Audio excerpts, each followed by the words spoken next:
Hello, everybody. This is Mrs. G. I just wanted to show you a little bit about MusicTheory.net. I know I have introduced this link at different times before, but I wanted to remind you that it is a really good resource. If you're a person who doesn't feel very confident in music theory, or even if you are a person who's very confident in music theory but want to expand your skills, this is a great resource for everybody at all levels. So I'm taking you directly to the musictheory.net/lessons page, which is the one that I will link in Schoology. The main site is just musictheory.net, and I'm taking you over to the lessons page. You can ignore this top here, this theory lessons for iOS, but there are apps within app stores based on musictheory.net and another service called Tenuto. You don't necessarily need that unless you're interested in downloading something or buying something on your own. But I'm looking down here at just the basics. So things like just the very construction of the staff, clefs, ledger lines. If I click on that first one, it will show as a slideshow. Notice down here, this volume button here is grayed out.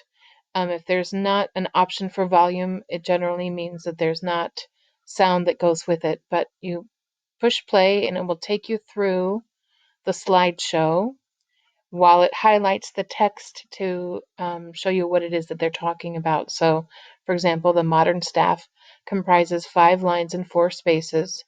Click the next one. Every line or space on the staff represents a white key on the keyboard, and you can keep clicking through the remainder of the slideshow. So this is just a review and just another way of explaining things than you might have heard from me, which is, it's always good to hear things in more than one way and to have, a visual representation.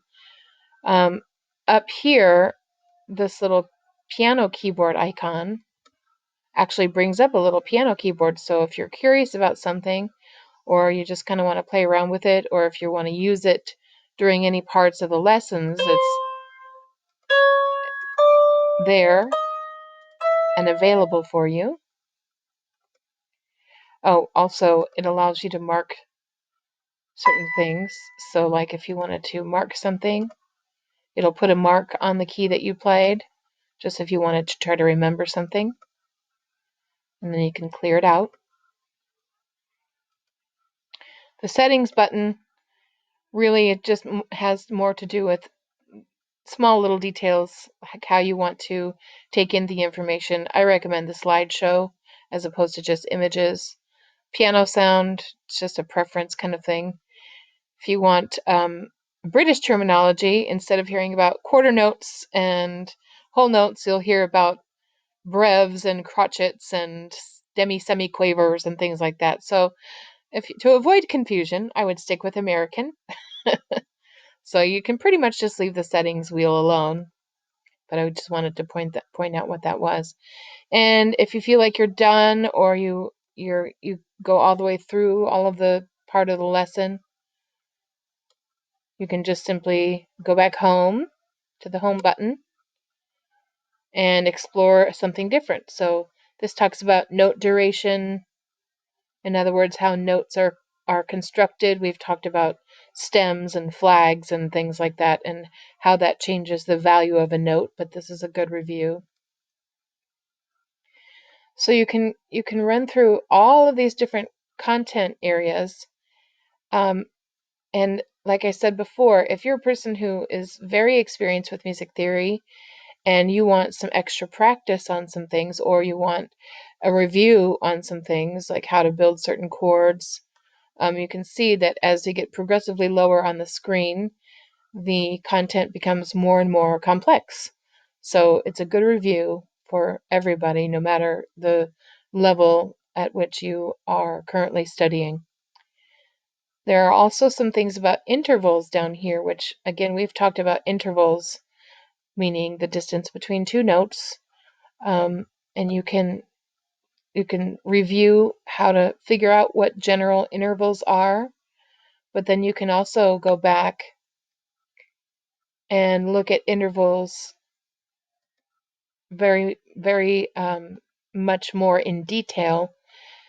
So, for example, what's the difference between an interval of a major second versus a minor second?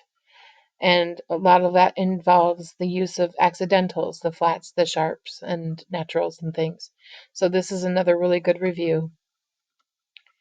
Now, going forward, I will be using not just the lessons side, but the exercises side, and I've started to put together some exercises that talk about these different concepts so that you guys can kind of quiz yourself. You can do this on your own if you'd like, but just know that there's options within these. You can customize them to certain levels of difficulty, and I don't want people to get frustrated by maybe setting up things for themselves that might be just a little too difficult. But you can certainly explore that as an option, but just know that I will be going forward posting links to exercises from this site and showing you how to reveal your own progress and even send that progress to me. So I just wanted to let you know about that. You will find the link to the MusicTheory.net lessons section underneath the materials tab.